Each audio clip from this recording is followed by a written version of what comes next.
Âgée de 4,5 milliards d'années, notre planète la Terre est surnommée la planète bleue, car sa surface est très majoritairement en eau, ce qui donne un reflet bleu. Mais elle n'a pas toujours eu cet aspect. À sa formation, elle n'était qu'une boule de magma. Comment en est-on arrivé à une planète sur laquelle la vie s'est développée?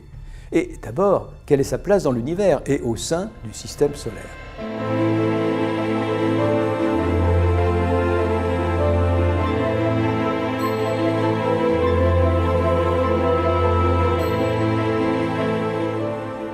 L'univers serait né à partir d'un point très chaud et très dense il y a 13,8 milliards d'années. C'est le Big Bang. Dès ses premiers instants, l'univers se dilate et commence son expansion.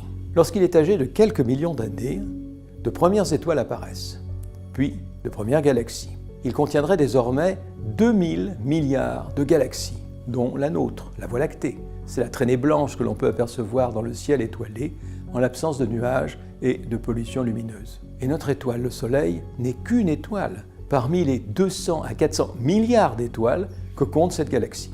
Aujourd'hui encore, l'univers continue son expansion.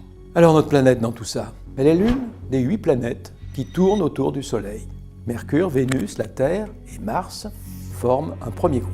Ce sont des planètes rocheuses. Puis, plus loin et bien plus grandes, on trouve des planètes gazeuses. Jupiter, Saturne, Uranus et Neptune. Mais attention, sur cette figure, les échelles ne sont pas respectées. La Terre est bien petite. Jupiter pourrait contenir environ 1300 terres et le Soleil pourrait en contenir bien plus. Son diamètre mesure plus de 100 fois celui de la Terre. Le système solaire s'est formé il y a 4,6 milliards d'années. Une partie d'un nuage moléculaire géant se serait effondrée suite à l'explosion cataclysmique d'une étoile, une supernova. Après cet effondrement, la majorité de la matière s'accumule au centre de la zone et va donner le Soleil. Le reste de la matière s'étale sur un plan et forme un disque. De minuscules grains de poussière vont coaguler au fur et à mesure des collisions et donner des blocs de plus en plus gros, jusqu'à former des planètes, des lunes, des astéroïdes. Comme toutes les autres planètes du système solaire, la Terre tourne autour du Soleil.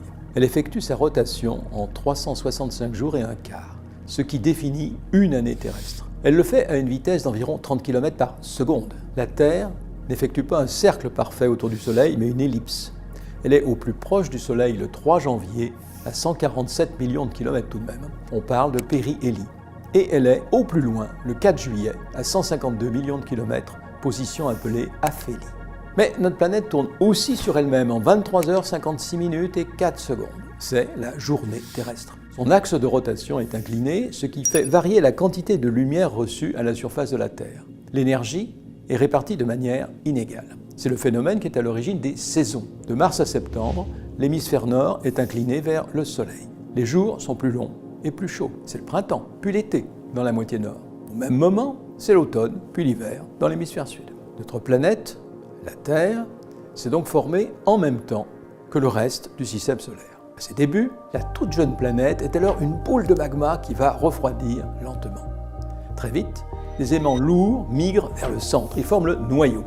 La planète se différencie sous forme de plusieurs couches emboîtées. Au centre, le noyau interne ou graine, une boule solide de métaux, essentiellement du fer. Puis, le noyau externe, également composé de fer, est lui liquide. Enfin, l'essentiel du volume de la planète est le manteau, non pas liquide mais visqueux. Les roches qui le composent peuvent bouger, un peu comme des glaciers, composés d'eau solide, de glace, peuvent s'écouler. Mais le manteau, lui, est très chaud. Et du fait de cette chaleur interne de la planète, il est animé par des mouvements de convection, comme un liquide qu'on ferait bouillir dans une casserole. En surface se forme une croûte qui représente la surface de la Terre sur laquelle nous vivons. Elle est composée de plusieurs morceaux, les plaques, qui constituent les océans et les continents. Ces plaques bougent constamment sous l'action des mouvements du manteau. C'est la tectonique des plaques. Ainsi, l'activité tectonique modifie l'aspect de notre planète depuis des millions d'années. Création ou fermeture des océans, éruptions volcaniques, formation des montagnes, mais aussi déclenchement des séismes et des tsunamis.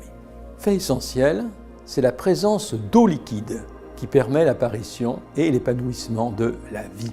L'eau liquide est le siège des réactions chimiques qui vont permettre les processus biologiques. On définit autour d'une étoile une zone d'habitabilité sur ce critère. Il faut que la quantité d'énergie, ni trop, ni trop peu, reçue depuis l'étoile, permette la présence d'eau liquide en surface. Dans le système solaire, seule la Terre se situe dans cette zone.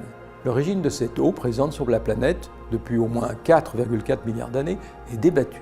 Elle proviendrait soit du dégazage de l'intérieur de la Terre, soit elle aurait été amenée plus tard par des comètes et des astéroïdes riches en eau. Fait unique, au sein du système solaire sur la Terre, s'est développée la vie depuis au moins 3,5 milliards d'années. Les êtres vivants se trouvent dans une mince couche, un peu au-dessus de la surface, jusqu'à 11 km d'altitude aérienne pour quelques oiseaux, et un peu au-dessous, jusqu'à 6 km dans les zones marines très profondes, les abysses, pour quelques rares animaux et micro-organismes. Cette mince couche représente la biosphère, là où est la vie. Sur la planète bleue, la vie est d'abord apparue dans les océans. Elle s'y est diversifiée, puis certains organismes sont partis à la conquête des continents, par la terre et par les airs. La vie est désormais présente partout, y compris dans des endroits très inhospitaliers comme les sous-sols profonds ou dans les dorsales océaniques. Quand l'histoire de la planète Terre va-t-elle s'arrêter? C'est la mort du Soleil qui va certainement causer la fin de l'histoire de notre planète. Notre étoile a une espérance de vie de 10 milliards d'années. Âgée de 4,6 milliards d'années, le Soleil devrait donc encore briller 5 bons milliards d'années.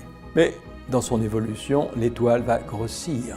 La Terre deviendra trop chaude et donc invivable d'ici 2 à 3 milliards d'années. La zone habitable va se décaler progressivement dans le système solaire jusqu'à la mort du Soleil, notre étoile, sans qui ni vous ni moi ne serions là aujourd'hui. N'hésitez pas à vous abonner à la chaîne des Arènes du Savoir pour découvrir d'autres vidéos sur l'histoire de notre planète. Il y a quoi ce soir à la télé? Chut, ça a déjà commencé. Prenez place, installez-vous. Vous êtes un peu en retard, l'univers a déjà commencé. Il y a officiellement 13,8 milliards d'années. Mais pour que vous ne perdiez pas le fil, on va rembobiner le film pour débuter l'histoire au Big Bang. Pour se faire une idée, une petite idée, une toute petite idée de ce qu'a pu être le Big Bang, le mieux est encore de mettre à la poubelle le bon sens, votre cerveau, les concepts de début et de fin et la poubelle. Et entre chaque mot des phrases précédentes, de se taper la tête contre le mur de Planck. Car quand on commence cette histoire, on est toujours un peu en retard. Face à ce mur, une limite qui n'est pas le zéro. Entre l'instant zéro, inaccessible, et ce moment, nos connaissances, elles, s'effondrent, c'est le néant, ou plutôt l'inconnu, car aussi loin que l'on puisse remonter, l'univers est déjà né en zéro.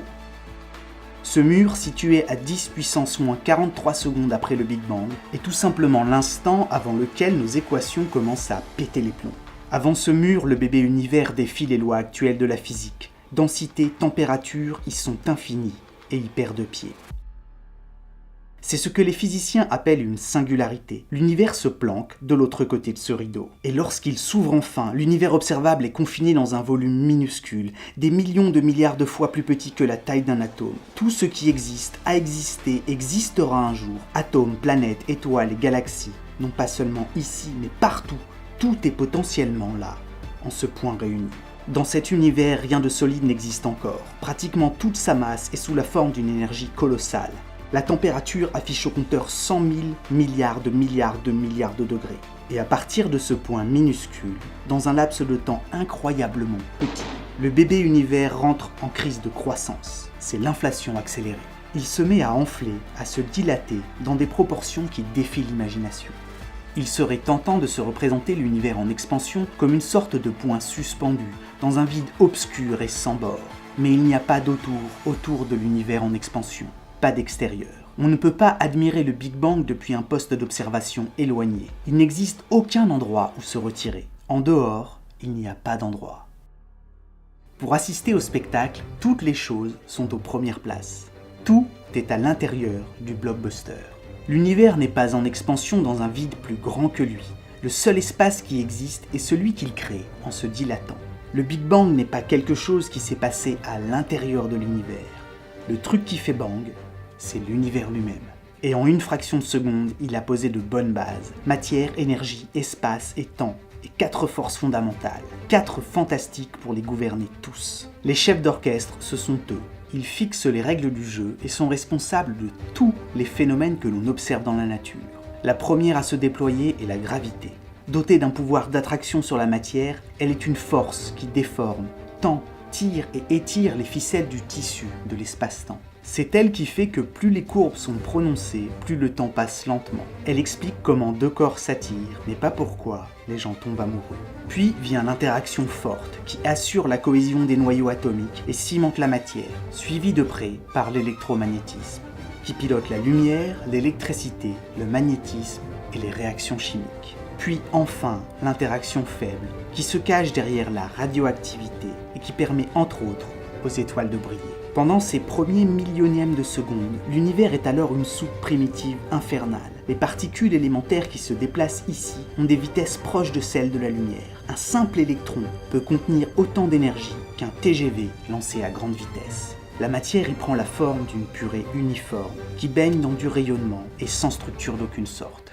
Et si du début vous n'avez pas tout compris, c'est qu'en fin de compte, vous êtes sain d'esprit. Car perdre ses repères est toujours le prix à payer pour descendre sous la barre du milliard de degrés. Depuis le Big Bang, 3 minutes se sont écoulées. L'univers est désormais suffisamment froid pour que le rayonnement cesse de casser les liaisons internes des noyaux atomiques. Ce qu'on appelle la nucléosynthèse primordiale commence. Et au bout de 20 minutes, lorsque la température descend en dessous de 350 millions de degrés, c'est déjà terminé. Les réactions de fusion s'arrêtent et nous laissent un univers composé à 75% d'hydrogène et 25% d'hélium, et soumis à une agitation incessante qui empêche toute lueur de passer. La lumière y est sans arrêt absorbée, réémise, absorbée, par un brouillard incandescent et opaque qui va rester 380 000 ans, pendant lesquels l'espace continue à se dilater. Et lorsque la température passe sous les 2700 degrés, noyaux atomiques et électrons se combinent. Toute la lumière du monde peut enfin circuler. Partout, en même temps, l'univers passe presque instantanément d'opaque à transparent, produisant un flash d'une intensité considérable. L'univers en entier se retrouve baigné d'une lueur orangée qui va doucement fatiguer et refroidir. Car l'espace, qui continue son expansion, en étire progressivement les longueurs d'onde, qui passent par le rouge avant de sortir du domaine du visible. Dans cet univers sans étoiles, les ténèbres font leur retour. Elles vont régner 100 millions d'années. Et ce qui va les chasser est inscrit dans ce flash, celle d'une lumière fatiguée, voyageant dans l'espace depuis 13,8 milliards d'années. La théorie du Big Bang prévoyait son existence, on a fini par retrouver sa trace. Cette lumière, la plus ancienne de l'univers, baigne le ciel tout entier en nous parvenant sous la forme d'un infime murmure radio, que l'on capte quelle que soit la direction que l'on observe. L'existence de ce rayonnement fossile est l'une des preuves les plus solides du Big Bang, car elle ne repose pas sur des équations ou des modèles. Il suffit de regarder le ciel dans le domaine des ondes radio pour l'observer. Ou alors, vous pouvez tout simplement allumer une vieille télé. Car avec un poste cathodique sur un canal où il neige, environ 1% des perturbations que l'on voit danser à l'écran sont dues à ce rayonnement qui vient créer un bourdonnement parasite. La prochaine fois que vous trouvez qu'il n'y a rien à la télé, rappelez-vous qu'il existe une chaîne qui diffuse la naissance de l'univers. Cette lumière des origines, on en a pris des images de plus en plus détaillées, sur lesquelles on trouve des irrégularités, d'infimes écarts de température, qui nous révèlent la présence de petits grumeaux de matière. En apparence anecdotiques, ces taches sont une lueur d'espoir, car ces infimes différences de densité au sein de la matière primitive auront de très grandes conséquences. Ces imperfections sont les points de départ à partir desquels l'univers va prendre sa structure. Et s'il avait été comme ceci, si la matière avait été également répartie, tout serait resté homogène et ennuyeux. Non pas pendant très longtemps, mais pour l'éternité. Car sans ces petites fluctuations, rien ne se serait jamais passé. Mais ce ne fut pas le cas. Et pendant quelques 100 millions d'années, dans le noir total, ces grumeaux de matière vont lentement se structurer. Des nuages de gaz s'effondrer pour finir par allumer les premières étoiles qui sortent l'univers de l'obscurité, avant de finir par se regrouper en îlots galactiques. Et c'est en étudiant ces galaxies et leurs mouvements par rapport à nous que l'on a découvert une seconde preuve de l'existence du Big Bang. Elle est inscrite dans leur mouvement.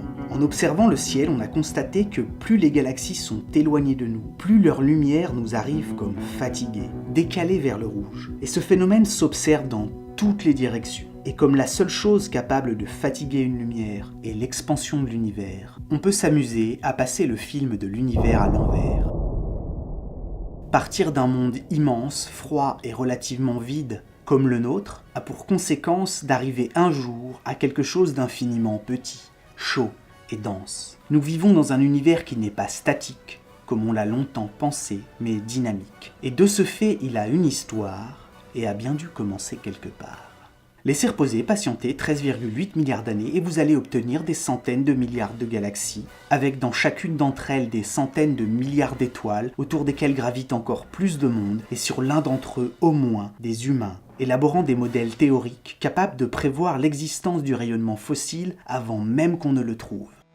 Et c'est là la troisième grande pierre qui soutient l'édifice de cette théorie de plus en plus solide. Contrairement aux deux premières, cette preuve n'est pas directe, mais repose sur les expériences effectuées dans nos accélérateurs de particules, qui nous donnent des idées sur l'état de la matière extrêmement chaude et comprimée qu'on retrouve à proximité du début des temps. Ces expériences permettent de recréer brièvement les conditions qui régnaient dans les premiers millionièmes de seconde après le Big Bang. Et pour remonter encore plus loin, on dispose du cerveau des humains, qui prend le relais en triturant les équations de la physique sur le papier, pour remonter jusqu'au mur. Ces formules prédisent avec élégance les expériences effectuées dans les accélérateurs de particules et les proportions d'atomes observées dans les étoiles. Aussi ahurissante soit la théorie du Big Bang, toutes les observations faites à ce jour vont dans son sens. Le plus grand spectacle jamais produit par l'univers, puisqu'il a produit l'univers lui-même.